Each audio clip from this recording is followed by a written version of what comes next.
Hi guys, and welcome back to another Lukeovision video. Now in today's video I'm going to be talking all about both semi-finals of Eurovision. Semi-final 1 that happened on Tuesday and semi-final 2 that happened yesterday. So let's get right into it. First of all, I want to say, what the hell? Who drew those choices? Semi-final 1 and semi-final 2 were so unfair for the acts. Semi-final 1 was rubbish in compared to semi-final 2. Semi-final 2 had all of the hard hitters, which to be fair for the early favourites made it quite easy because they could eliminate all of the people that could creep up there. But where semi-final 1 is concerned, I was really disappointed. But let's go.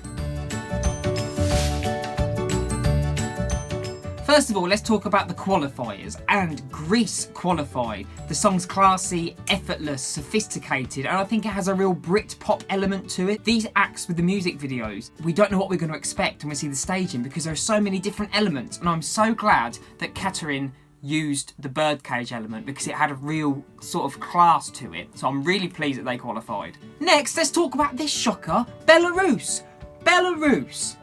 I had no idea that they were going to qualify. I didn't really like the song to begin with, but I'm not going to lie, watching the staging and seeing that how it was some sort of fantasy magical unicorn puke land really kind of twisted my opinion, and I kind of loved the whole bubblegum pop aspect of it, and I'm actually really pleased because we need a bit of fun in the final. Guess I'm going to like it. Guess I'm going to like it. I like it. Next, Serbia, Navina. I mean, that was a no-brainer. Come on, we all knew that she was going to qualify. That staging, it was simple. It was a real moment on stage, and she really had the audience eating out of the palm of her hands, and you got vocals for days. Cyprus. Now, come on. We all knew that Tamta was going to get through, didn't we? The song is like Fuego 2.0. I was really actually disappointed with the staging. Like with Katerin, the music video, she's doing everything. She looks like a pink Power Ranger getting married. She starts playing with the bondage theme and the whips and the chains, and the staging just really didn't live up to the music video. I think they could have done something better. All of the backing dancers and things were great, and I loved the Bucks Fizz moment when they ripped off of her clothes, but it was really lackluster. The song is great, but I think it's peaked, and I think it's now trailing down. Estonia.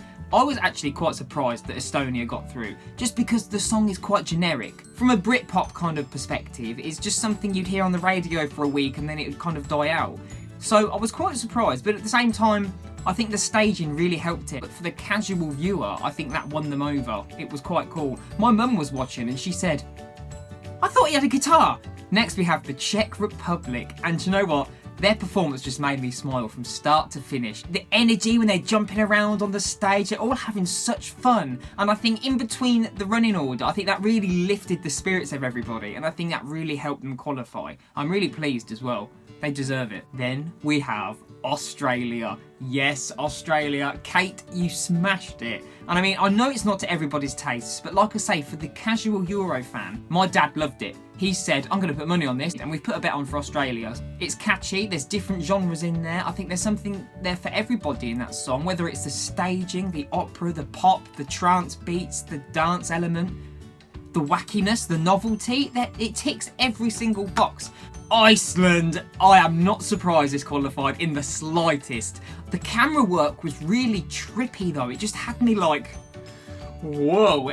I think that was what they were going for. That was their whole facade, their whole front. And I'm glad they did that because it was so different, and I think it really got a lot of people's attention. And for the anti-Eurovision fan, I think that works really well. Even if they're voting out of protest or voting out of spite, I think it works, and it was really cool. And did you see them when they were announced? They didn't look like they cared at all. But how funny was that? Because again, that's just part of their act, isn't it? It's their characters. Then we have the shockers. San Marino qualified. San Marino qualified! I was happy with that first date that qualified. So the last two spots, I was like, it's open now. I don't care who has it. But Serhat? Really?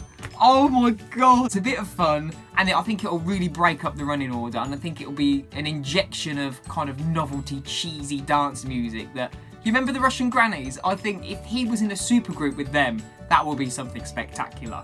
Come on and dance, say na na na. Come on and dance, say na na na. That would be hilarious.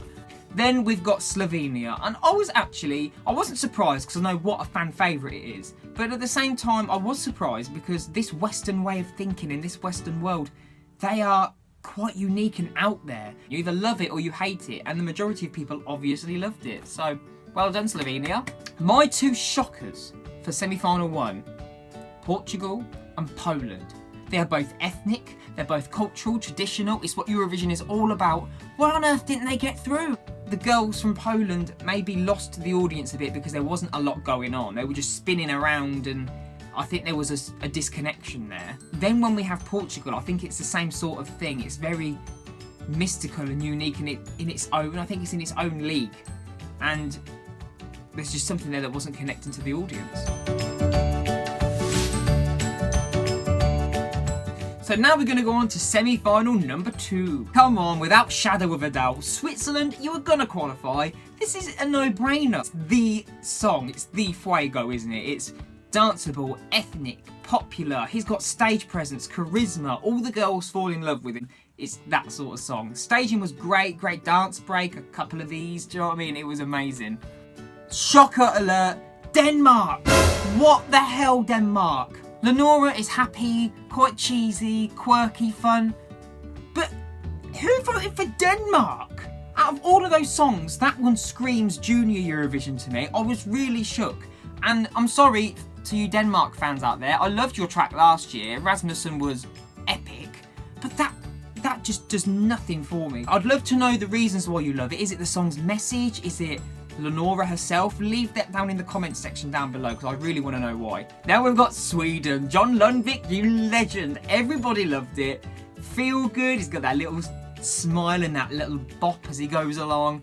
He is just a legend. I think he's got a wide appeal. That gospel sound, the pop sound, I think it's going to do very well in the final, even though it's popular to not like Sweden because they always do so well. Watch this space.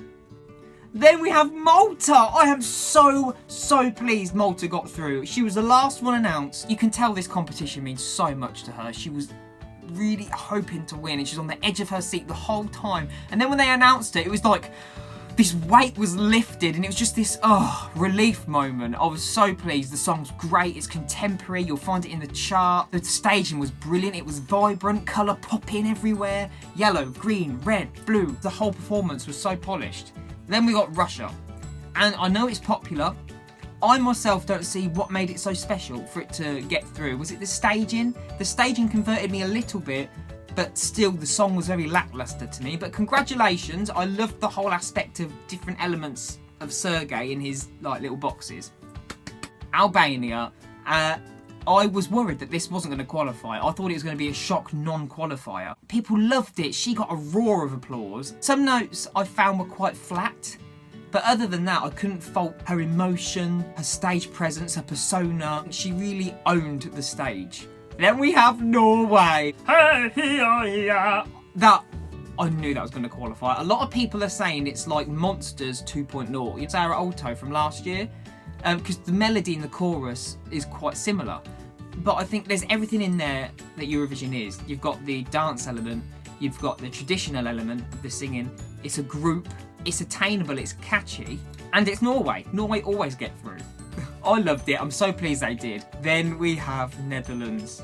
Oh my God, that was such a moment on stage, wasn't it? He had all of the attention. He added vocal runs in there.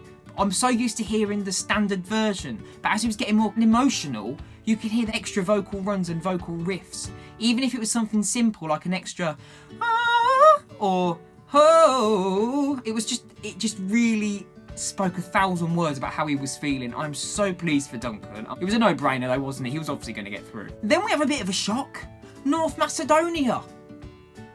I mean, I get that it's a powerful message and it's standing up for who you are and you should be proud of yourself, etc, etc. It's a bit overdone, but I was thinking, oh, okay then. Right. People obviously really liked it. It was, to be fair, it was a moment. It was a very good moment on stage, but I didn't think it was going to qualify. So well done. Well done.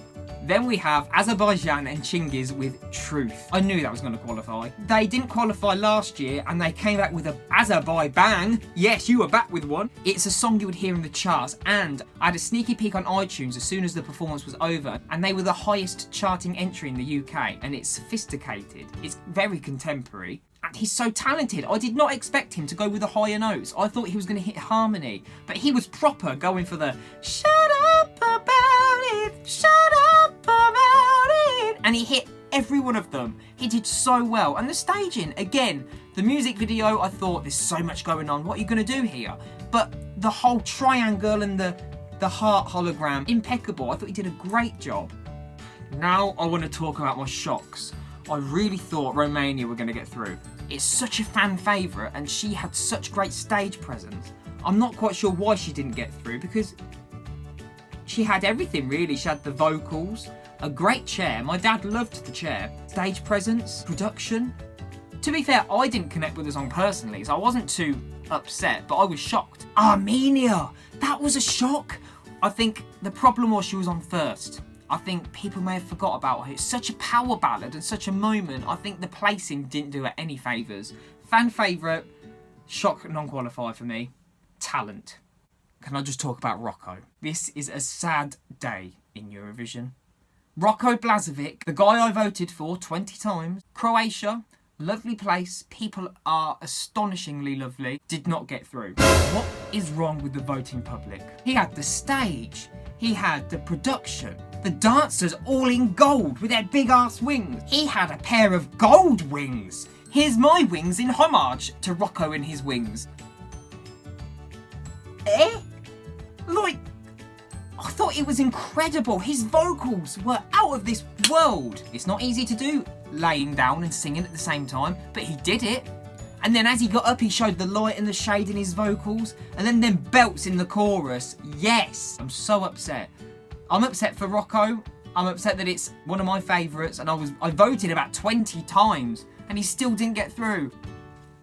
I'm gonna have to spread the message loud and clear. I have a dream as beautiful as it is extreme. I know it's not as crazy as it may seem, but I don't ever want to give up on this dream. Got it! And when he didn't qualify last night, I sat down and I ate my feelings. Ice cream, a whole bag of chocolate, another whole bag of chocolate, another tub of ice cream. It didn't make me feel better either. Hashtag justice for Rocco. Anyway, I am so excited for the final on Saturday. Let's see if these acts can up their game. What did you think? Did you agree with me? Please leave your comments down below and join in the conversation. I'd love to know what you think. Did you have any shock qualifiers? Did somebody exceed your expectations? And I want to know if there's any shock non-qualifiers for you. Was your favourite eliminated like mine? Too soon, too soon. And don't forget guys, check out my album, Closed Heart, Dry Eyes on Spotify now. Take care. Happy Eurovision week. Bye. And I just want to say a massive thank you to everybody for watching all of these videos and supporting me throughout this process. It's been great getting to know so many nice people in the Eurovision fandom, and I love all of your comments and joining in the conversations. So thank you so much, and I hope to make many more videos. Love, love, peace, peace. Thoughts, they don't matter, don't care for your chatter. In fact, they just matter. My name's in your brain now.